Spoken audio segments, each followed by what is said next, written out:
ವೀಕ್ಷಕರೇ ನಮಸ್ಕಾರ. ಈ ವಿಡಿಯೋದ ಮೇನ್ ಟಾಪಿಕ್ ಬಗ್ಗೆ ತಿಳಿಯೋದಕ್ಕಿಂತ ಮುಂಚಿತವಾಗಿ ನೀವು ಅಪ್ಪಟ ಭಾರತೀಯ ಫ್ಯಾನ್ಸ್ ಆಗಿ ಕಂಡು ಬಂದಲ್ಲಿ ದಯವಿಟ್ಟು ಈಗಲೇ ವಿಡಿಯೋಗೊಂದು ಲೈಕ್ನ ವ್ಯಕ್ತಪಡಿಸಿ.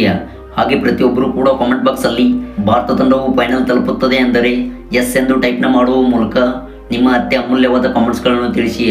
ಹೌದು, ನೀವು ಮಾಡುವ ಪ್ರತಿಯೊಂದು ಕಾಮೆಂಟ್ಸ್ ಹಾಗೂ ಲೈಕ್ಸ್ಗಳಿಂದ ಭಾರತ ತಂಡಕ್ಕೆ ಈ ಒಂದು ಪಂದ್ಯಾವಳಿಯಲ್ಲಿ ಮೋಟಿವೇಶನ್ ಸಿಗುತ್ತದೆ.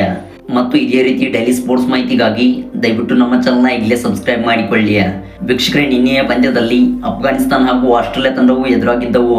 ಇನ್ನು ವೀಕ್ಷಕರೇ, ಈ ಒಂದು ಪಂದ್ಯವು ಮಳೆಯಿಂದ ರದ್ದಾದ ಕಾರಣ ಇದೀಗ ಅಫ್ಘಾನ್ ತಂಡವು ಈ ಒಂದು ಟೂರ್ನಿಯಿಂದ ಸಂಪೂರ್ಣವಾಗಿ ಹೊರಬಿದ್ದಿತು. ಬಳಿಕ ಟೂರ್ನಿಯಿಂದ ಹೊರಬಿದ್ದು ರಶೀದ್ ಖಾನ್ ಅವರು ಇದೀಗ ಭಾರತ ತಂಡದ ಬಗ್ಗೆ ಸ್ಫೋಟಕ ಹೇಳಿಕೆ ಕೊಟ್ಟಿದ್ದಾರೆ.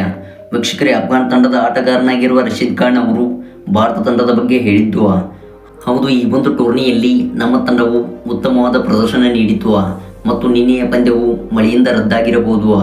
ಆದರೆ ಇದೀಗ ಈ ಒಂದು ಟೂರ್ನಿಯಲ್ಲಿ ಭಾರತ ತಂಡವನ್ನು ಬಿಟ್ಟು ಯಾವುದೇ ತಂಡವು ಫೈನಲ್ ಗೆಲ್ಲಲು ಸುಲಭದ ಮಾತಲ್ಲ.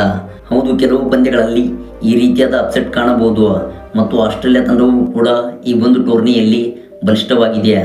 ಹೌದು, ನಾವು ಇಂಗ್ಲೆಂಡ್ ವಿರುದ್ಧ ಪಂದ್ಯವನ್ನು ಗೆದ್ದುಕೊಂಡು ಬಂದಾಗ ಇದೀಗ ಆಸ್ಟ್ರೇಲಿಯಾ ತಂಡವನ್ನು ಕೂಡ ಸೋಲಿಸಿ ಸೆಮಿಫೈನಲ್ ತಲುಪುತ್ತೇವೆ ಎಂದು ತಿಳಿದುಕೊಂಡಿದ್ದೆವು. ಆದರೆ ಮಳೆಯ ಕಾಟದಿಂದ ಈ ಒಂದು ಪಂದ್ಯವು ಡ್ರಾನಲ್ಲಿ ಅಂತ್ಯಗೊಂಡಿದೆ. ಇನ್ನು ಆಸ್ಟ್ರೇಲಿಯಾ ತಂಡವು ಇದೀಗ ಸೆಮಿಫೈನಲ್ ತಲುಪಿದೆ ಮತ್ತು ಈ ಒಂದು ತಂಡವನ್ನು ಸೋಲಿಸಿ ಭಾರತ ತಂಡವೇ ಹೊರಹಾಕುತ್ತದೆ. ಹೌದು, ಭಾರತ ತಂಡವು ಈ ಒಂದು ಟೂರ್ನಿಯಲ್ಲಿ ಫೈನಲ್ ಗೆದ್ದು ಬೀಗುತ್ತದೆ ಎಂದು ರಶೀದ್ ಖಾನ್ ಅವರು ಸ್ಫೋಟಕ ಹೇಳಿಕೆ ಕೊಟ್ಟರು. ವೀಕ್ಷಕರೇ, ಇದಾಗಿತ್ತು ಈ ಒಂದು ವಿಡಿಯೋದ ಬಗ್ಗೆ ಸಣ್ಣ ಅಪ್ಡೇಟ್ಸ್.